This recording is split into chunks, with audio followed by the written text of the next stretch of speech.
नमस्कार। दैनिक पत्रपत्रिकाको संगालो कार्यक्रम अखबारमा स्वागत छ। साथमा छु म निर्मला ठकुराठी। आज मिति 2079 साल कार्तिक महिनाको 1 गते मंगलबार, तदनुसार 2022 अक्टोबर 18 तारीक, नेपाल सम्वत 1142।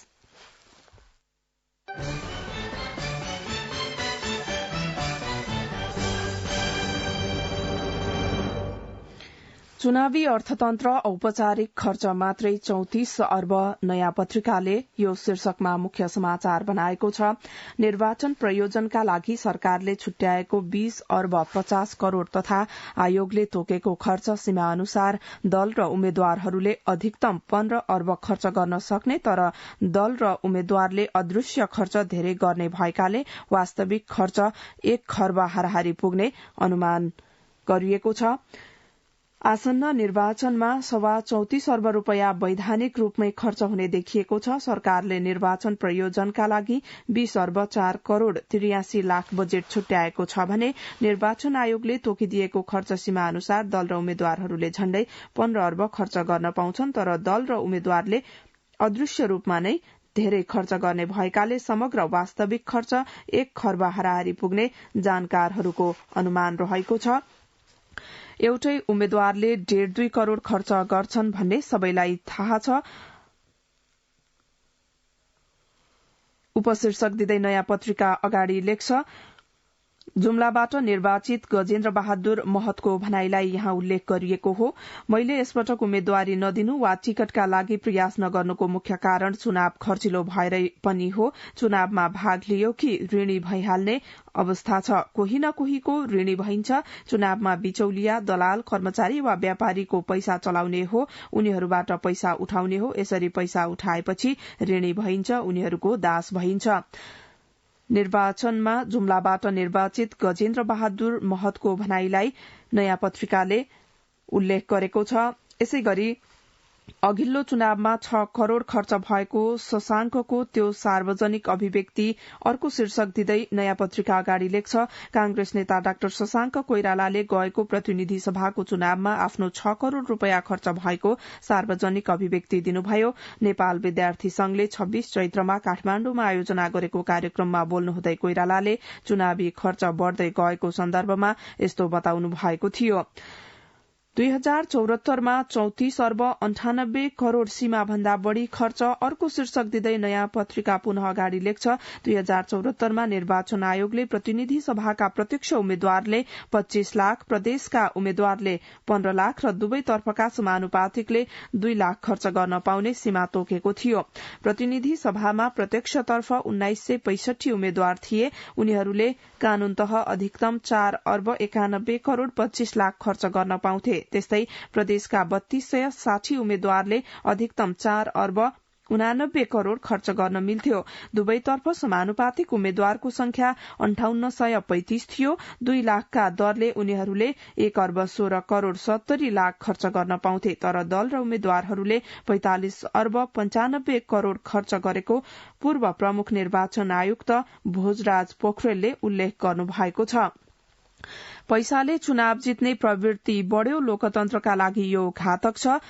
पूर्व प्रमुख निर्वाचन आयुक्त नीलकण्ठ उप्रेतीको भनाईलाई नयाँ पत्रिकाले उल्लेख गरेको छ। देशको संविधान, कानून, नीति नियम एकातिर छ, तर दल र उम्मेद्वार अर्कातिर हिँड्छन्। यो हामी सबैले देखे बुझेकै अवस्था हो। निर्वाचनमा दल र उम्मेद्वारले गर्ने खर्चका सन्दर्भमा आयोगले सीमा र मापदण्ड तोकेको छ। उनीहरूले आयोगले तोकेको सीमाभित्र रहेरै खर्च गरेको विवरण पेश गर्छन्, तर खर्च चाहिँ त्यति मात्रै गरेका हुन् त? कुनै पनि निर्वाचनमा कुनै पनि दल र उम्मेद्वारले आजसम्म तोकिए भन्दा 1 पैसा बढ़ी खर्च भएको भनेर विवरण पेश गरेका छैनन्। पूर्व प्रमुख निर्वाचन आयुक्त नीलकण्ठ उप्रेतीको भनाईलाई उल्लेख गरिएको छ। चुनावी अर्थतन्त्र औपचारिक खर्च मात्रै 34 अर्ब शीर्षक दिँदै नयाँ पत्रिकाले मुख्य समाचार बनाएको छ।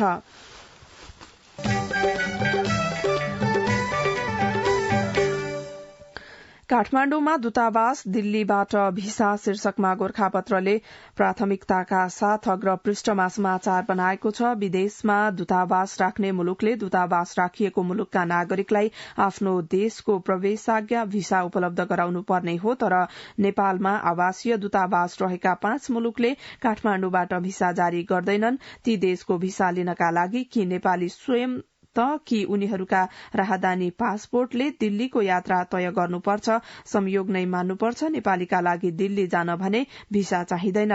कूटनीतिक सम्बन्ध सम्बन्धी भियना महासन्धि 1961 र कन्सुलर सम्बन्ध सम्बन्धी भियना महासन्धि 1963 अनुसार आफ्नो मुलुकको मात्र नभई दूतावास रहेको मित्र राष्ट्र मुलुकको सहजताका लागि पनि काम गर्नुपर्ने हुन्छ, तर असहजता आउने गरी धेरै मुलुकले भारतको दिल्ली स्थित दूतावासबाट नेपालको भिसा जारी गर्ने गरेका हुन्।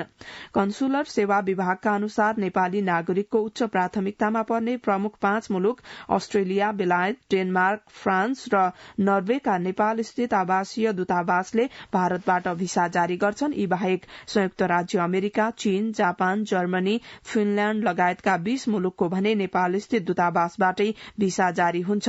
अस्ट्रेलियाले पासपोर्टमा नभई कागजी भिसा जारी गर्दा केही सहज भने छ, तर बेलायत लगायत केही देशले भने पासपोर्टमै भिसा जारी गर्छ। नेपालमा 25 वटा देशका आवासीय दूतावास छन्। युरोपेली संघ बाहेक 177 मुलुकसँग नेपालको द्विपक्षीय औपचारिक सम्बन्ध छ। तीमध्ये 25 बाहेक अन्य धेरै मुलुकले गैर आवासीय दूतावास मार्फत काम गर्दै आएको परराष्ट्र मन्त्रालयले जनाएको छ। काठमाण्डुमा दूतावास दिल्लीबाट भिसा शीर्षक दिँदै गोरखापत्रले समाचार बनाएको छ।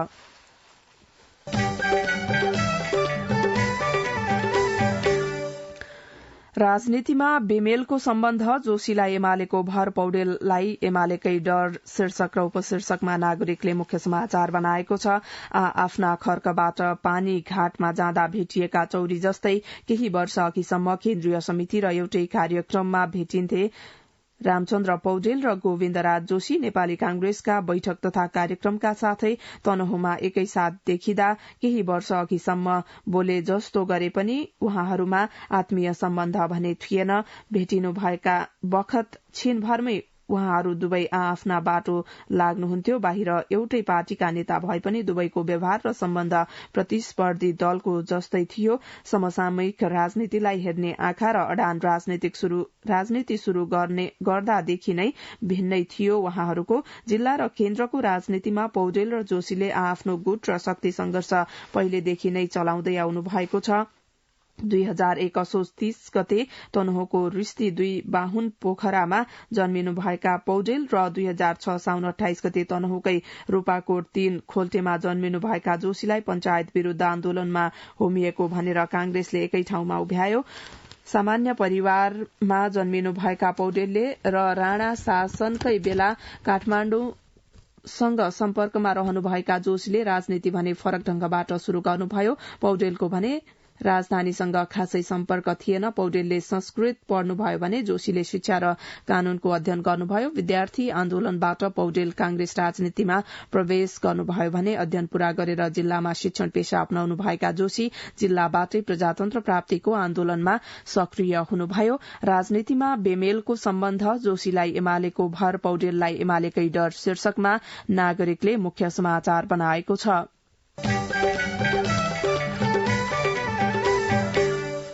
अखण्ड सुदूरपश्चिमको खण्ड खण्ड राजनीति शीर्षकमा कान्तिपुरले मुख्य समाचार बनाएको छ।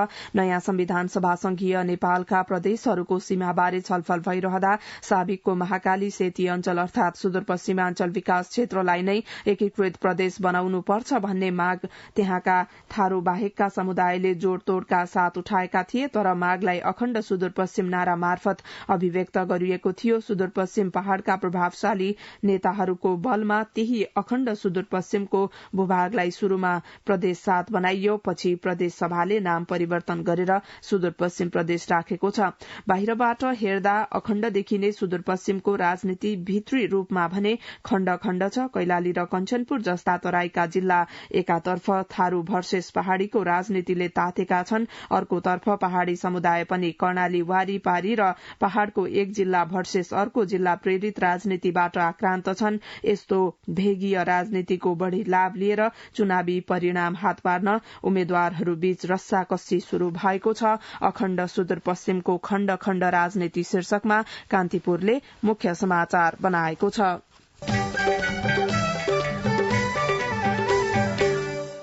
समावेशी प्रतिनिधित्व ठूला दललाई समस्या शीर्षकमा नेपाल समाचार पत्रले मुख्य समाचार बनाएको छ।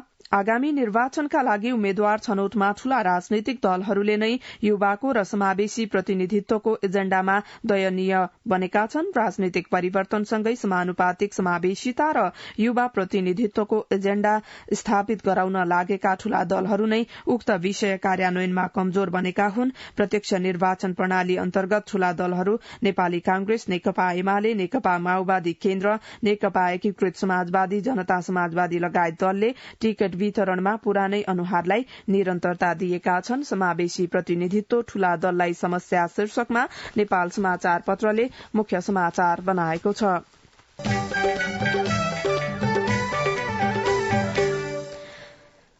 कार्तिक सत्र अघि आमसभा गरे उम्मेद्वारी खारेज शीर्षक दिँदै नागरिकले अग्रपृष्ठमा समाचार बनाएको छ। निर्वाचन आयोगले मंसिर 4 गते हुने प्रतिनिधि सभा तथा प्रदेश सभा निर्वाचनलाई लक्षित गरेर आगामी कार्तिक 17 गते अघि उम्मेद्वारले आमसभा गरे उम्मेद्वारी खारेज गरिदिने चेतावनी दिएको छ। सोमबार आयोगका आयुक्त रामप्रसाद भण्डारीले प्रतिनिधि सभा तथा प्रदेश सभा निर्वाचनका लागि मतदानको 17 दिन अघिसम्म राजनैतिक दलका उम्मेद्वारलाई कोण सभा तथा आमसभा निषेध गरिएको जानकारी दिनुभएको हो। कार्तिक 17 अघि आमसभा गरे उम्मेद्वारी खारेज निर्वाचन आयोगको भनाईलाई नागरिकले उल्लेख गरेको छ।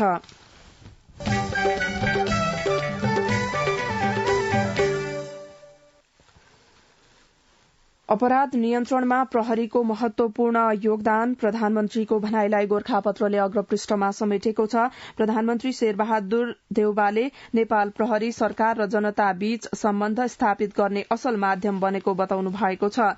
67औं प्रहरी दिवसका अवसरमा प्रहरी प्रधान कार्यालय नक्सालमा आयोजित समारोहलाई सम्बोधन गर्नुहुँदै उहाँले नागरिकको भरोसा प्रहरीप्रति बढ़दै गएको बताउनुभयो। प्रधानमन्त्री देउवाले भन्नुभयो, अपराध अनुसन्धान र नियन्त्रणमा प्रहरीले महत्वपूर्ण भूमिका खेलेको छ। नागरिकलाई कुनै समस्या पर्दा प्रहरीलाई सम्झिनु प्रहरीप्रतिको भरोसा हो। अपराध नियन्त्रणमा प्रहरीको महत्वपूर्ण योगदान प्रधानमन्त्रीको भनाईलाई गोरखापत्रले अग्रपृष्ठमा समेटेको छ।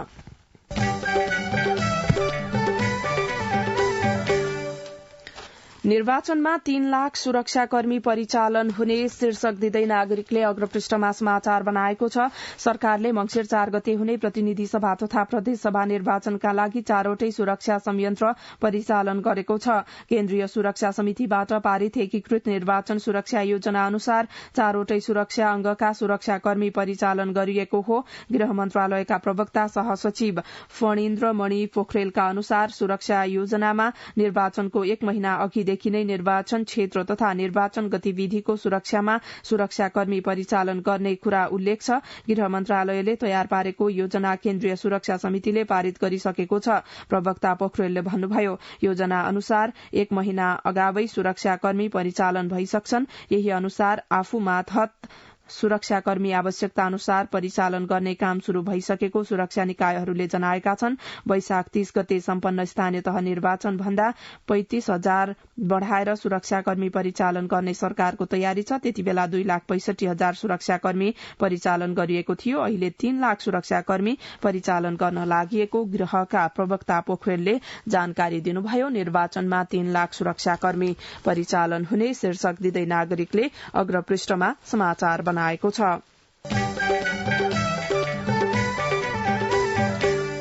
बिना सुनुवाई न्यायाधीश नियुक्त हुन सक्छ शीर्षक दिँदै गोरखापत्रको अग्रपृष्ठमा समाचार छ। प्रतिनिधि सभाको कार्यकाल सकिनु ठीक 10 दिन अघि न्याय परिषदले सर्वोच्च अदालतका लागि 3 न्यायाधीश सिफारिश गर्यो।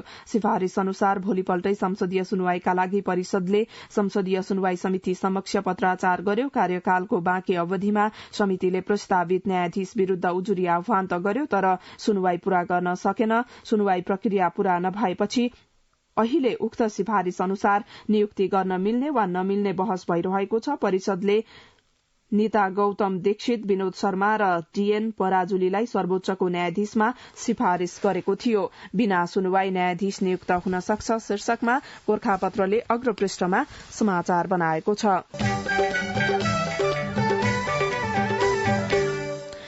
सत्यमोहनको चिना जलाएर अन्त्येष्टि शोकमा आज सरकारी विदा शीर्षक दिँदै राजधानीले अग्रपृष्ठमा समाचार बनाएको छ। वाङ्मय शताब्दी पुरूष संस्कृतिविद सत्यमोहन जोशीको चिना जलाएर अन्त्येष्टि गरिएको छ। उहाँको शोकमा सरकारले आज सार्वजनिक विदा दिएको छ। गृह मन्त्रालयका प्रवक्ता फणीन्द्र मणि पोखरेलले वाङ्मय शताब्दी पुरूषको शोकमा आज मंगलबार देशभर सार्वजनिक विदा दिने निर्णय भएको जनाउनु भएको हो। सत्यमोहनको चिना जलाएर अन्त्येष्टि शोकमा आज सरकारी विदा शीर्षकमा राजधानीले समाचार बनाएको छ।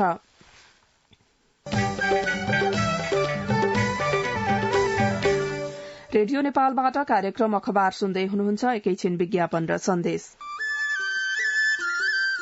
सुन त, भोलिको मिटिङको लागि सबैलाई फोन गर्यो? छैन सर, मेरो मोबाइलमा ब्यालेन्स नै थिएन। अलि पछि गर्छु ल्यान्डलाइनबाट। ल हेर, मोबाइलमा ब्यालेन्स छैन भनेर हुन्छ?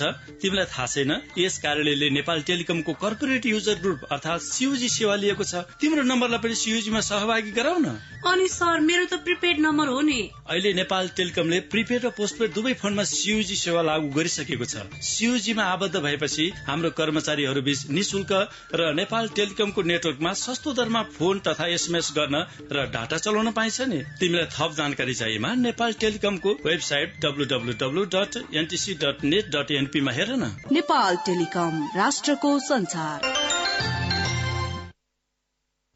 अब बाँकी प्रसंग छोटकरीमा। 7 वर्षमा पुलले जोड्यो मुस्ताङ डोल्पा शीर्षकमा अन्नपूर्णको अग्रपृष्ठमा समाचार छ। निर्माण शुरू भएको 7 वर्षपछि मुस्ताङ र डोल्पालाई पुलले जोडेको छ। मुस्ताङको कालीगण्डकी नदीमा रणनीतिक महत्वको एक्लेभट्टी फाक्लिङ मोटरेबल निर्माण शुरू भएको 7 वर्षमा सकिएको हो। पुल सम्पन्न भएसँगै स्थानीयले राहतको महसुस गरेका छन्। साबिक जिल्ला विकास समितिले शुरू गरेको एक्लेभट्टी पाक्लिङ मोटरेबल पुल लामो प्रतीक्षापछि सकिएको हो। 7 वर्षमा पुलले जोड्यो मुस्ताङ डोल्पा शीर्षक दिँदै अन्नपूर्णले अग्रपृष्ठमा समाचार बनाएको छ। अर्घाखाँची सिमेन्ट भारत निर्यात कम्पनीले पहिलो दिन 2 ट्रकमा 70 टन सिमेन्ट निर्यात गरेको शीर्षक दिँदै कारोबारले मुख्य समाचार बनाएको छ। केही वर्ष अघिसम्म सिमेन्ट तथा क्लिंकर दुवैमा भारतसँग आत्मनिर्भर रहेको नेपाल अब सिमेन्ट र क्लिंकर दुवै भारत निकासी गर्न सक्षम भएको छ।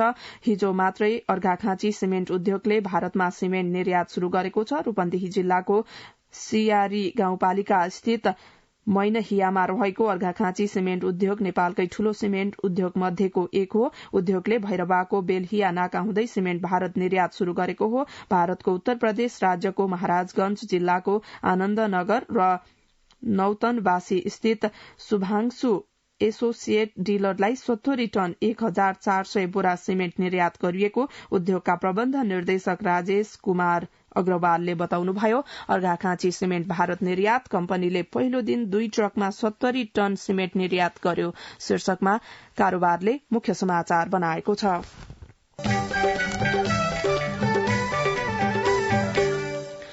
तरलता सहज हुने संकेत 33 अर्ब 64 करोड़ निक्षेप थपियो। 2 अर्ब 96 करोड़ मात्रै कर्जा प्रवाह शीर्षकमा नयाँ पत्रिकाको अर्थ पृष्ठमा समाचार छ। आर्थिक वर्षको शुरूआतदेखि नै लगानी योग्य पुँजीको अभाव भोगेको वित्तीय प्रणालीमा सकारात्मक संकेत देखिन थालेको छ। बैंकिङ क्षेत्रका जानकारहरूले यसलाई कालो बादलभित्र चाँदीको घेरा भनेका छन्। गत असारको तुलनामा वित्तीय प्रणालीमा तरलताको सूचक कमजोर देखिए पनि साउन र भदौको तुलनामा असोजको सूचक सकारात्मक देखिएको ग्लोबल आईएमई बैंकका पूर्व प्रमुख कार्यकारी अधिकृत परशुराम कुवर छेत्रीले बताउनुभयो। उहाँका अनुसार साउन र भदौको तुलनामा निक्षेपमा वृद्धि भएकाले बैंकहरू लगानी गर्न सक्ने सहज स्थितिमा पुग्ने संकेत मिलेको छ। तरलता सहज हुने संकेत 33 अर्ब 64 करोड़ निक्षेप थपियो। 2 अर्ब 96 करोड़ मात्रै कर्जा प्रवाह शीर्षकमा नयाँ पत्रिकाको अर्थ पृष्ठमा समाचार छ। व्यापारिक लाइसेन्स वितरणमा संसदको निर्देशन पनि अवज्ञा शीर्षकमा कान्तिपुरको अर्थ पृष्ठमा समाचार छ। पुँजी बजारको नियामक निकाय धितोपत्र बोर्डले संसदीय समितिको निर्देशन अवज्ञा गर्दै निर्वाचनको संघारमा विभिन्न व्यापारिक लाइसेन्स वितरण प्रक्रिया थालेको छ। संघीय संसद अन्तर्गतको अर्थ समितिले गत भदौ 31मा अर्थ मन्त्रालय, धितोपत्र बोर्ड र नेपाल स्टक एक्सचेन्ज नेप्सेलाई पत्र लेखेर स्टक एक्सचेन्ज र ब्रोकर लाइसेन्स वितरण गर्नुको औचित्यबारे जानकारी माग्दै पत्र लेखेको थियो। पत्रमा 1 साताभित्र जवाफ दिन निर्देशन दिए पनि हालसम्म ती निकायबाट पत्र प्राप्त नभएको अर्थ समितिका सचिव सुरेन्द्र रियालले बताउनुभयो। व्यापारिक लाइसेन्स वितरणमा संसदको निर्देशन पनि अवज्ञा शीर्षकमा कान्तिपुरको अर्थ पृष्ठमा समाचार छ।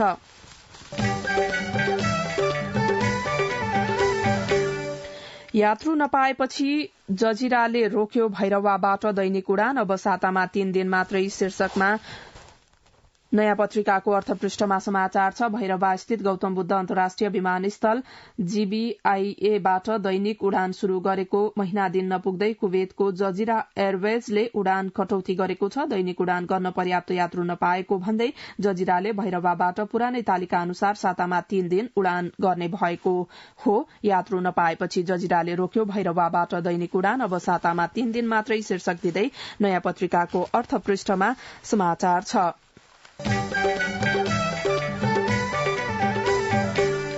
मंगिरदेखि मेलम्चीको पानी शीर्षकमा अन्नपूर्णको अर्थ पृष्ठमा समाचार छ।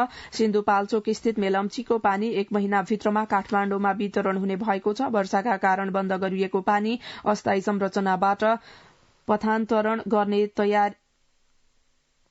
तयारी भइरहेको आयोजनाका कार्यकारी निर्देशक कमल श्रेष्ठले जानकारी दिनुभयो। बाढ़ीको जोखिमका कारण जेठ दोस्रो सातापछि आयोजनाको सुरुङको मूलद्वार बन्द गरिएको थियो। गत सातासम्म मेलम्चीमा सफा पानी प्रवाह हुन सकेको थिएन। बिस्तारै पानी सफा हुने क्रम बढ़ेको र बहावको वेग पनि सामान्य बन्दै गएको, त्यसैले चाँडै नै मेलम्चीको पानी काठमाण्डु ल्याउने योजना रहेको छ। मंगिरदेखि मेलम्चीको पानी शीर्षकमा अन्नपूर्णको अर्थ पृष्ठमा समाचार छ। यसैगरी जलवायु अनुकूलन खेतीबाट काउली घर शीर्षकमा अन्नपूर्णकै अर्थ पृष्ठमा अर्को समाचार छ। काभ्रेको नमो बुद्ध नगरपालिका बल्बोटारका किसान भरत नेउपानेको घरलाई सबैले काउली घर भन्छन्। नेपालमा मात्र होइन, इटाली, नर्वे, पाकिस्तानमा पनि त्यही नामले चिनिन्छ। 4 वर्षदेखि जलवायु अनुकूलन तरकारी खेती गर्दै आउनुभएका नेउपानेले हरेक वर्षको आमदानीबाट पक्की ढलान घर थप्दै जानुभयो। उहाँले 3 पटकमा 3 तला घर काउली बेचेर नै ठड्याउनु भएको छ। जलवायु अनुकूलन खेतीबाट काउली घर शीर्षकमा अन्नपूर्णको अर्थ पृष्ठमा समाचार छ।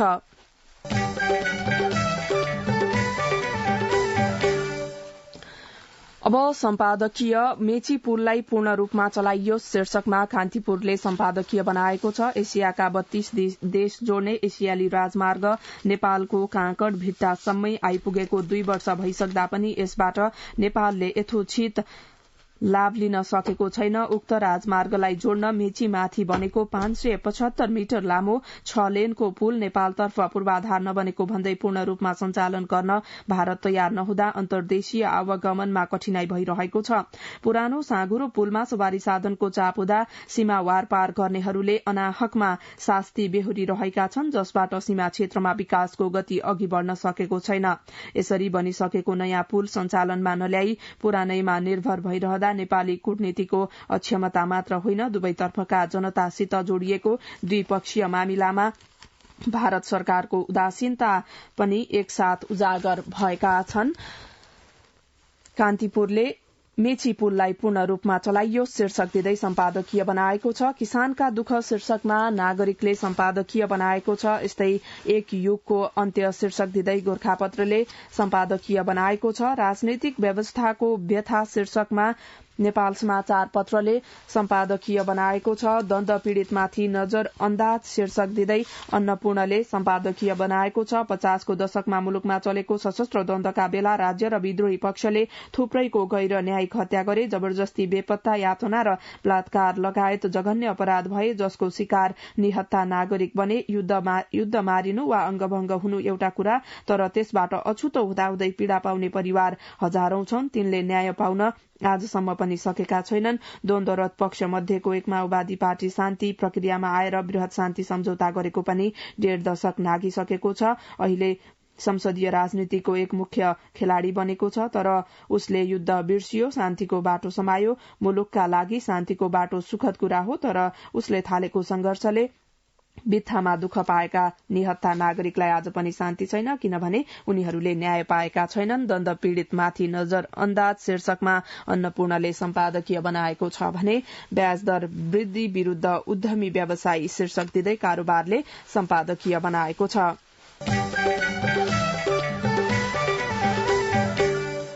यो सँगै कार्यक्रम अखबारको निर्धारित समय सकियो। यसपछि कार्यक्रम अन्तर संवाद सुन्न सक्नुहुनेछ। हवस् त, नमस्कार।